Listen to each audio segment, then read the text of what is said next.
Hi guys, welcome to JJ Mom's Lifestyle.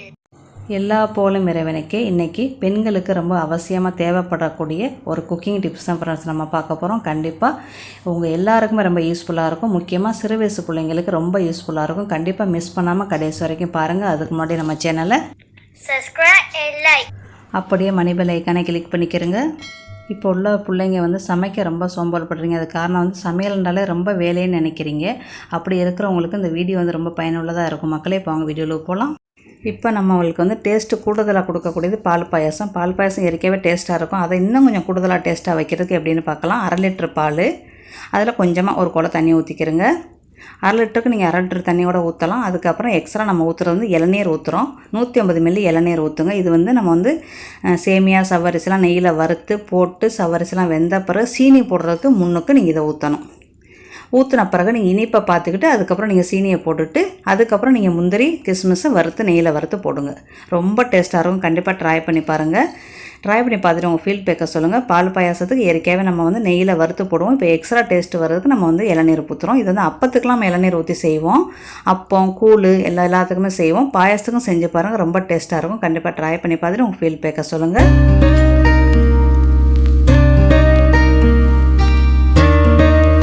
இப்போ நம்ம ரெண்டாவதாக பார்க்குறது பூரி மாவு. பூரி மாவு ரொம்ப பேருக்கு உப்பலாக வரல, சாஃப்டாக வரலன்னு ஒரே கொஞ்சம் கன்ஃபியூஷனாகவே இருக்குதுங்க சின்ன பிள்ளைங்க.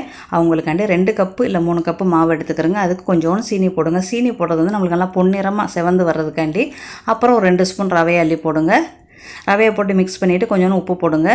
அதுக்கப்புறம் உப்பு நீங்கள் கொஞ்சம் ஒரு பிஞ்சு பேக்கிங் சோடா, அதாவது ஆப்ப சோடா கூட நீங்கள் போடலாம். அது உங்களோட விருப்பம். அப்புறம் தண்ணியை ஊற்றி கொஞ்சம் இறுக்கமாக பிணைஞ்சிக்கிறங்க. சப்பாத்திக்கு இது நம்ம பிணையணும். ஆனால் கொஞ்சம் நல்லா இறுக்கமாக பிணைஞ்சு நல்லா சாஃப்டாக பிணைஞ்சிடணும். அப்போ தான் நம்மளோட பூரி நல்லா சாஃப்டாக இருக்கும். இப்போ இந்த பக்குவத்துக்கு பிணைஞ்சு கொஞ்ச நேரம் என்ன செய்யுங்க, மூடி வச்சுருங்க. ஒரு 5 நிமிஷம் மூடி வச்சுட்டு நீங்கள் வேறு எதுவும் உருளைக்கிழங்கு செய்கிறீங்களா, குருமா செய்கிறீங்களா, அந்த வேலையை போய் பாருங்கள். பார்த்துட்டு அதுக்கப்புறம் நம்ம இதை எடுத்து நீங்கள் அந்த குருமா ரெடி ஆகிறதுக்குலாம் நீங்கள் இந்த வேலையை முடிச்சிடலாம். இப்போ நான் உங்களுக்கு குட்டி குட்டி உருண்டையாக நான் செஞ்சு கொடுக்குறேன். இது எனக்கு ரொம்ப மாவு. நான் இப்போ கொஞ்சம் காவாசி மாவை எடுத்து வச்சுருவேன். இந்த மாதிரி மறுபடி இன்னொரு தடவை நல்லா அழுத்தம் கொடுத்து பிணைஞ்சு அதுக்கப்புறம் இப்படி அமைக்க பாருங்களா, சாஃப்டாக இருக்கும். அவ்வளோதான். இதுதான் கரெக்டான பக்குவம். இதுக்கப்புறம் நம்ம குட்டி குட்டி உருண்டையாக போட்டு நம்ம பூரியை உருட்டணும். இது செய்கிறதுக்கு பூரிக்கும் குருமாவும் செய்கிறதுக்கு எனக்கு கரெக்டாக வெறும் 1/2 மணி நேரம் தான் ஃப்ரெண்ட்ஸ். எனக்கு விறுவிறுவிறுண்டு உருட்டி போட்டுற வேண்டியதான். புடிசாக உருட்டிக்கிட்டு நம்ம தேய்க்கிறது லேசாக எண்ணெய் தேய்ச்சிக்கிறோங்க. ஒரு பூரிக்கு எண்ணெய் கட்டையில் தேய்ச்சிங்கன்னா போதும். ஏன்னா நம்மளோட மாவு நல்லா பதமாக இருக்குது. அதனால் நம்மளுக்கு எண்ணெயெல்லாம் தேவைப்படாது. இந்த மாதிரி ரொம்ப லேசாக உருட்டாமல் கொஞ்சம் கனமாக உருட்டிக்கிறங்க. அப்புறம் எண்ணெய் ரொம்ப முக்கியம். கொஞ்சம் சூடாக இருக்கணும். எண்ணெய் சூடு இல்லாமல் போட்டிங்கன்னா நம்மளுக்கு பொங்காது. இது நேற்று நான் உருளைக்கிழங்கு பொரிச்சது. அந்த எண்ணெயை நான் மூடி வச்சுருந்தேன் ஈவினிங் செய்யும்போது. நான் கவனிச்சிங்களா, நான் சல்லிக்கரண்டி யூஸ் பண்ணலை. கிடுக்கியை வச்சே தான் அந்த பூரி ஃபுல்லாக நான் எடுக்கிறேன். ஒரு கிடுக்கி போதும் நம்மளுக்கு. ஏன்னா இப்போ இருக்கிற சின்ன பிள்ளைங்க கழுகுறதுக்கு ரொம்ப பொருள் செய்கிறதுன்னு ரொம்ப பேர் சமைக்காமல் கடையில் வாங்கி சாப்பிட்றீங்க. அதான் நீங்கள் கொஞ்சம் குறைச்சிக்கிறங்க ஃப்ரெண்ட்ஸ். இந்த மாதிரி கிடுக்கி வச்சுக்கிறோங்க. இந்த மாதிரி இப்படி அமுக்கி விட்டிங்க அப்படின்னா நம்மளுக்கு சல்லிக்கரண்டி தேவையில்லை. இதுலேயே நம்ம நல்லா பூரி எடுத்துடலாம். உங்களுக்கு பொன்னிறமாக வேணுண்டா இன்னும் கொஞ்சம் போடணும். அதுவே வெள்ளையாக வேண்டாம் எடுத்துட வேண்டியது. நம்ம சீனி போடுறதுக்கு பொன்னிறமாக வர்றதுக்கான சீனியே போடுறோம். பொன்னிறமாக இருந்தால் ரொம்ப சூப்பராக இருக்கும் சாப்பிட்றதுக்கு. அதுக்கு தான் எனக்கு அப்படி தான் பிடிக்கும். எல்லா பூரியுமே நம்மளுக்கு பொங்கும். எதுவுமே சோட போகாது. எல்லாமே நம்மளுக்கு பொங்கும். சூப்பராக இருக்கும் ஃப்ரெண்ட்ஸ். இந்த பூரி மாவு ரெசிபி கண்டிப்பாக உங்களுக்கு யூஸ்ஃபுல்லாக இருக்கும். நம்மளுக்கு சல்லிக்கரண்டி தேவையே இல்லை. நம்மளுக்கு ஒரு கிடுக்கி இருந்தாலே நம்ம பூரியை சுட்டு நம்ம எடுத்துடலாம். எந்த சல்லிக்கரண்டியுமே நம்மளுக்கு தேவையில்லை ஃப்ரெண்ட்ஸ். இப்போ நம்ம எல்லா பூரியுமே எடுத்துருவோம். அவ்வளோதான்.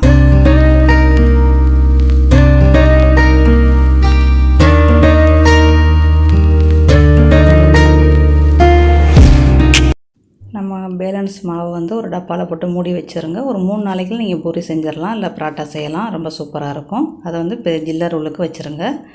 அப்புறம் நம்ம குருமாவுக்கு காலிஃப்ளவர் கொஞ்சம் உருளைக்கிழங்கு ஒன்று சிறுசாக வெட்டி வச்சுருக்கிறேன். இதை ஒரு விசில் வச்சு வேக வச்சுக்கிறேங்க. ப்ரெஷர் குக்கரில் கொஞ்சோண்டு உப்பு கொஞ்சோண்டு மஞ்சத்தூள் போட்டு வேக வச்சுருங்க. ஒரு விசில் போதும். இப்போ நச்சு பார்த்தீங்கன்னா உங்களுக்கு நல்லா நையும். அவ்வளோதான். இது ரெடி ஆயிடுச்சு. காலிஃப்ளவர் வந்து உப்புக்குள்ளே ஊற வச்சுட்டு நீங்கள் வந்து போடுங்க, ப்ரெஷர் குக்கரில் வேக வைங்க. இப்போ அதே ப்ரெஷர் குக்கரில் நீங்கள் வந்து கொஞ்சோண்டு ஜீரகம், கொஞ்சோண்டு பெருஞ்சீரகம், கொஞ்சோண்டு மிளகு, கருவேப்பிலை, பச்சை மிளகாய் எல்லாத்தையும் போட்டு லைட்டாக பொரிஞ்சதோட கொஞ்சோண்டு கடுகு போடுங்க. பொரிஞ்சதோட வெங்காயம், ஒரு வெங்காயம் பெரிய வெங்காயம் எடுத்துக்கிறோங்க, ஒரு பாதி தக்காளி போதும். ரெண்டுமே அரை வேக்காடாக வெந்தாலே போதும் நம்மளுக்கு இந்த குருமாவுக்கு, ரொம்ப புரிய வேண்டியதில்லை. அப்படியே என்ன செய்யுங்க, லேசாக வதக்கிட்டு நம்ம குருமாவை தக்கன உப்பை போட்டு கொஞ்சம் நேரம், ஒரு நிமிஷம் அப்படியே வதக்குங்க. கொஞ்சம் நேரம் வெந்தாலே போதும் அந்த அதாவது வெங்காயமும் இதுவும். அப்புறம் 1/4 ஸ்பூனு இஞ்சி பூண்டு பேஸ்ட்டு போடுங்க, ஒரு கொஞ்சோன்னு மிளகுத்தூள் போடுங்க, 1 ஸ்பூனு சின்ன ஸ்பூனு ஜீரகத்தூள் போடுங்க. பெருஞ்சீரகத்தூள் இருந்துச்சுன்னா நீங்கள் நல்லா புது தூளாக இருந்தால் ஒரு 1/4 ஸ்பூன் போடுங்க, பழைய தூளாக இருந்தால் வேண்டாம். மஞ்சத்தூள் கொஞ்சோன்னு போடுங்க, போட்டு கிண்டி விடுங்க. ரொம்ப மசாலா தூள் போடக்கூடாது, குருமாவுக்கு மசாலா வாடை வரக்கூடாது. அப்புறம் நம்ம அவிச்சு வச்ச உருளைக்கிழங்கு காலிஃப்ளவர் அதில் கொட்டி ஒரு கிண்டுங்க. கிண்டி விட்டுட்டு நம்ம கசகசா, முந்திரி, பாதாமோட பேஸ்ட் இருக்குல்ல, அது கொஞ்சம் ஒரு திணிக்கோணம் எடுத்து கரைச்சி அதில் ஊற்றுங்க. ஊற்றுறது இதுதான் உங்களுக்கு டேஸ்ட்டு. ஒரு கொதி வந்தோடனே கொத்தமல்லி இலையை தூவி விட்டு அடுப்பு அடைச்சிருங்க. அவ்வளோதான், நம்மளோட குருமா ரெடி. சூப்பராக இருக்கும் ஃப்ரெண்ட்ஸ், கண்டிப்பாக ட்ரை பண்ணி பாருங்கள். நம்மளுக்கு சட்டி பாத்திரங்கள்லாம் ரொம்ப குறவு தான். இது செய்கிறதுக்கு டைம்னு பார்த்தா எனக்கு வெறும் 1/2 மணி நேரம். பூரி செஞ்சு ஒரு குருமா செஞ்சு எனக்கு கரெக்டாக 1/2 மணி நேரம். இப்போ நம்மளுக்கு டிஃபன் ரெடி ஆயிடுச்சு. கண்டிப்பாக இந்த ரெசிபி உங்களுக்கு யூஸ்ஃபுல்லாக இருக்கும்னு நினைக்கிறேன். கண்டிப்பாக செஞ்சு பாருங்கள். முடிஞ்ச அளவு வீட்டில் செஞ்சு சாப்பிடுங்க. முடியாத பட்சத்துக்கு கடையில் வாங்க. லேட்டாக எழுந்திரிச்சிருவோம், நம்மளுக்கு அப்பா மாவு தோசை மாவு இருக்கும், உடனே நம்ம சுட்டு கொடுக்கணும், பிள்ளைங்க ஸ்கூலுக்கு போகணும், வீட்டுக்காரவங்க வந்து வேலைக்கு போகணுங்கிற சூழ்நிலை இருக்கிறவங்க என்ன செய்யுங்க, அந்த மாவை எடுத்து கொஞ்சம் சுடுதண்ணி கீழே அப்படி ஊற்றி கொஞ்சம் நேரம் ஒரு 2 நிமிஷம் வைங்க. அதில் உங்களுக்கு நல்லா அந்த ஜில்லர் எல்லாம் போயிடும். அப்புறம் நீங்கள் வந்து தோசையோ இட்லியோ அப்பமோ என்ன வார்த்து கொடுத்தாலும் உங்களுக்கு நல்லா வரும். இப்போ இந்த டிப்போட சேர்த்து இன்னொரு உங்களுக்கு ஒரு ரகசிய டிப் ஒன்று இருக்குது. அது என்னன்னு நான் சொல்கிறேன். நல்லா சூடாயிருச்சு, சட்டியெல்லாம் சூடாயிருச்சு. இப்போ நம்ம எடுத்துட வேண்டியது தான். இப்போ நம்ம இந்த மாவு வந்து நம்மளுக்கு 4 நாள் மாவு, அப்பம் மாவு. இதை இப்போ நம்ம அப்பம் ஊற்றினோம் அப்படின்னா என்ன லட்சணத்தில் வரும் நீங்கள் பாருங்கள். அதை நம்ம எப்படி மாற்றலான்னுங்கிற ஒரு டிப்பு தான் ஃப்ரெண்ட்ஸ் இது. மாவை இப்படியே டைரெக்டாக ஊற்றினோம் அப்படின்னா நம்மளுக்கு இப்படி தான் வரும். அந்த பொருளை வீணாக்காமல் இருக்கிறதுக்கு கொஞ்சோண்டு ப்ரௌன் சுகர் போடுங்க. போட்டு நீங்கள் நல்லா மிக்ஸ் பண்ணி அப்பம் சுட்டிங்க அப்படின்னா உங்களுக்கு வந்து கருப்பட்டி அப்பம் சூப்பராக இருக்கும். ஒரு அப்பத்துக்கு வந்து 1.5 ஸ்பூன் கரெக்டாக இருக்கும். ப்ரௌன் சுகரோ கருப்பட்டியோ போடுங்க. கருப்பட்டி நல்லா தூள் பண்ணி போடுங்க. இந்த மாதிரி கலக்கிட்டு நீங்கள் அப்பம் ஊற்றுனீங்கன்னா உங்களுக்கு சூப்பரான அப்பம் வந்துடும். இது ஈவினிங் ஸ்நாக்காக கூட நீங்கள் பிள்ளைகளுக்கு கொடுக்கலாம். அந்த ஓரங்கள்லாம் நல்லா கிறிஸ்பியாக நல்லா இருக்கும் ஃப்ரெண்ட்ஸ். இது ரொம்ப சூப்பராக இருக்கும். இப்போ நம்ம வந்து ப்ரௌன் சுகர் போடாமல் 4 நாள் அப்பம் மாவை பாருங்கள் எப்படி இருக்குன்னு. இப்படி செஞ்சு நம்ம வந்து வேஸ்ட்டு பண்ணிட வேண்டாம் பொருளை. இந்த மாதிரி செஞ்சு அதை வந்து நீங்கள் வந்து சாப்பிடுங்க. ரொம்ப சூப்பராக இருக்கும், ரொம்ப நல்லாவும் இருக்கும்.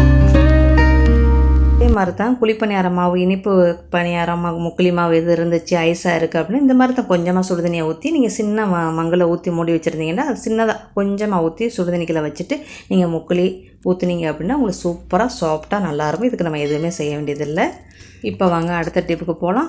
இப்போ நம்மளோட குழம்பு, அதாவது இறைச்சி குழம்பு, கோழி குழம்பு, குருமாக்கள் எல்லாமே வந்து டேஸ்ட்டு கொடுக்கக்கூடிய மசாலா தான் ஒன்று பார்க்க போகிறோம். இது ரொம்ப சூப்பராக இருக்கும். கண்டிப்பாக எல்லாருமே செஞ்சு வச்சுக்கிறோங்க. இது வந்து நான் வந்து கொஞ்சம் அளவு சொல்கிறேன் உங்களுக்கு. 2 ஸ்பூனு கசகசா, 1 ஸ்பூனு பெருஞ்சீரகம், 1 கைப்பிடி அளவு முந்திரி, 1 கைப்பிடி அளவு பாதாம் பருப்பு. இது வந்து நம்மளுக்கு வந்து ஒரு 5 குழம்புக்கு இது நல்லாயிருக்கும். ஏன்னா கொஞ்சம் தான் போட போகிறோம். இந்த மாதிரி போட்டு எல்லாத்தையும் சுடுதண்ணிக்கில் போட்டு ஊற வச்சுருங்க. பாதாமுக்கு உங்களுக்கு டைம் இருந்துச்சுன்னா தோலை எடுத்துருங்க. இல்லைன்னா அப்புறம் ஊறும்போது நம்ம ஹாட் வாட்டர் தான் ஊற்ற போகிறோம். ஊறும்போது நம்ம வந்து தோலை எடுத்துக்கிட்டு அரைக்கலாம். அப்போ தான் நம்மளுக்கு வெள்ளை பேஸ்ட்டாக வரும். இது போட்டோம் அப்படின்னா நம்மளுக்கு தேங்காய் பூ இல்லைன்னாலும் தேங்காய் பால் இல்லைனாலும் கவலைப்பட வேண்டியதில்லை. ரொம்ப சூப்பராக இருக்கும். இப்போ கொஞ்சம் நேரம் ஒரு 15 நிமிஷம் அது ஊறட்டும். ஊறின அப்புறம் நீங்கள் வந்து இந்த பாதாமுக்குள்ள தோலெல்லாம் எடுத்துருங்க. எடுத்துகிட்டு பிளெண்டர் நல்லா மை மாதிரி பிளெண்டர் பண்ணி வச்சிட்டிங்க அப்படின்னா உங்களுக்கு 1 மாதம் வரைக்கும் உங்களுக்கு நீங்கள் ஜில்லரில் வச்சிங்கன்னா உங்களுக்கு கெட்டே போகாது. எனக்கு இந்த மசாலா வந்து கரெக்டாக 2 வாரத்துக்கு கரெக்டாக வரும். நான் வந்து குருமாவுக்கு போடுவேன், அப்புறம் இறைச்சி குழம்பு, கோழி குழம்பு, அப்புறம் இறால் குழம்பு கூட நான் போடுவேன் ஃப்ரெண்ட்ஸ். நண்டு எல்லாத்துக்குமே போடலாம். ரொம்ப நல்லாயிருக்கும். இந்த மசாலா கொஞ்சோன்னு போட்டிங்க அப்படின்னா உங்களுக்கு டேஸ்ட்டு கூடுதலாக இருக்கும். ரொம்ப அட்டகாசமாக இருக்கும். மசாலாவை நல்லா மை போல் அரைச்சிக்கிறங்க. கசகசா இல்லாத நாட்டில் இருந்தீங்கன்னா ஒன்றும் பிரச்சனை இல்லை. பொட்டுக்கடலையும் ஜீரகமும் நீங்கள் போட்டுக்கிறங்க. பொட்டுக்கடலை 2 ஸ்பூனு, 1 ஸ்பூன் ஜீரகத்தை போட்டு பிளெண்டர் பண்ணி வச்சுக்கிறோங்க. நம்மளுக்கு எவ்வளோ தேவையோ அதை மட்டும் தண்ணியில் ஊற்றி கரைச்சி போட்டுக்கலாம். இந்த குழம்புக்கு வந்து நம்ம தேங்காய் பால் இல்லாமையே சூப்பராக இருக்கும், நல்லாயிருக்கும். பேலன்ஸ் வந்து டப்பாவில் போட்டு மூடி வச்சுருங்க. 1 மாதம் வரைக்கும் ஜில்லரில் சூப்பராக இருக்கும். அப்போ தேவைக்கேற்ப நம்ம வந்து யூஸ் பண்ணிக்கிறலாம். ஒரு வெஜ்ஜு குருமா 4 பேருக்கு இந்த அளவு போதும். அதுவே இறைச்சி குழம்பா இருந்தால் 1½ ஸ்பூன் போதும் 4 பேருக்கு உள்ளதுக்கு. 1 கிலோவுக்கு வந்து இறைச்சி அரைஞ்சினா நீங்கள் வந்து 2 ஸ்பூன் 1½ ஸ்பூன் வந்து 2 ஸ்பூன் போடுங்க போதும். இப்போ நம்மளோட இறைச்சி குழம்பு ரெடி ஆயிடுச்சு. கமகமண்டு நம்ம வந்து கிராமத்து ஸ்டைலில் இறைச்சி குழம்பு செஞ்சிட்டோம். இந்த மசாலா வந்து என் கிராமத்தில் எல்லோரும் செய்வாங்க. அந்த மசாலா தான். கசகசா இல்லை அப்படின்னா பொட்டுக்கடலை ஜீரகத்தை சேர்த்துக்கிறேங்க ஃப்ரெண்ட்ஸ். அடுத்த வீடியோவில் சந்திக்கலாம். பாய், see you.